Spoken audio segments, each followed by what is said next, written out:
Bonjour à tous, épisode spécial aujourd'hui. Un format un peu plus long et pour cause, nous allons tordre le cou à quelques fake news. En temps normal, cet épisode ne devrait jamais voir le jour, puisque comme on aime à le dire, qui se justifie s'accuse. Mais le fait est que des mensonges propagés par des gens mal intentionnés circulent, et le temps est venu de mettre fin une bonne fois pour toutes à cette entreprise de manipulation des électeurs en rétablissant des vérités. Puisque, en tout état de cause, ce sont les électeurs les premiers à être lésés. Je me suis déclaré candidat à cette élection municipale pour mettre fin à un système qui dure depuis 30 ans à Corbeil-Essonnes. Une fois que j'ai dit cela, on a vite fait de comprendre, si l'on est honnête intellectuellement, que je rejette en bloc toutes les forces politiques qui se sont succédées à la tête de la ville sur cette période. Ni dans un camp, ni dans l'autre, mais dans celui des habitants qui subissent depuis sans avoir leur mot à dire. Et lorsque tu t'attaques à un système, forcément tu te déranges. Alors on a commencé à m'inventer une vie. La première absurdité que j'ai entendue, c'est que j'aurais quitté Corbeil-Essonnes pendant 10 ans avant d'y revenir à l'approche des élections. Bon, déjà, je demande aux scénaristes de terminer leurs histoires lorsqu'ils commencent à les écrire. Nous sommes tous curieux, moi le premier, de savoir où j'étais pendant cette décennie. C'est amusant et c'est évidemment faux. Le but étant de faire passer ma candidature pour intéressée et illégitime en prétendant que je ne connais pas la ville. Ensuite, et c'est la meilleure, je serai un faux candidat missionné et financé par monsieur le maire sortant afin d'éparpiller les votes de l'opposition. Et c'est là où je me demande si ceux qui propagent ces rumeurs y croient vraiment, mais comme on dit, plus c'est gros, plus ça passe. C'est le moment de donner un cours de politique pour les nuls. Monsieur le maire sortant est de gauche. Il a face à lui 2 listes de droite qui, elles, logiquement, se partagent les votes de la droite. C'est plutôt à son avantage, non?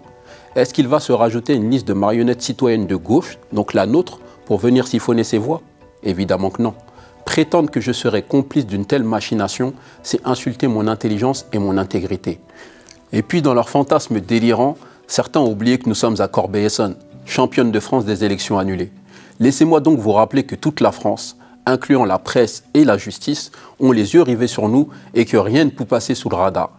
Personne n'a intérêt à essayer de tricher ou de magouiller. Pour continuer sur le fantasme du faux candidat, j'entends que le fait de discuter avec les oppositions serait juste un moyen de négocier un poste. Lorsqu'on a pour slogan de campagne « Réunir ma ville », est-ce qu'on peut se permettre d'être dans une posture de fermeture? J'ai des adversaires politiques, pas des ennemis. Et la base de la démocratie, c'est le respect. Le futur de Corbeil-Essonnes ne se construira qu'avec du dialogue et c'est la démarche dans laquelle je suis. C'est ma première campagne électorale et vous n'imaginez même pas à quel point c'est éprouvant. Donc faire tout ça pour un poste? Non merci. Pour commencer, j'ai déjà un travail. Et je n'ai jamais eu besoin depuis plus de 20 ans que j'ai commencé ma carrière professionnelle de la mairie ou de la politique pour gagner ma vie. Pour terminer, j'entends dire que notre liste serait communautaire. Je l'ai dit précédemment, mon discours est un discours d'ouverture.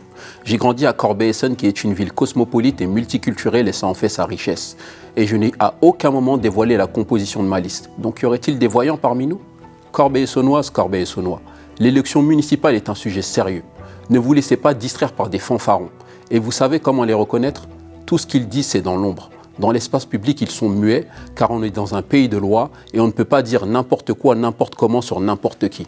Voilà où nous en sommes aujourd'hui à Corbeil-Essonnes. Lorsqu'on voit le niveau de la politique, on comprend que l'abstention soit au plus haut. En toute humilité, lorsque naît une initiative citoyenne qui a pour objectif l'intérêt général, nous devrions tous l'encourager, pas tenter de l'éteindre. Votez pour un programme, un projet, c'est tout ce qui doit vous guider. Fermons la parenthèse, au travail.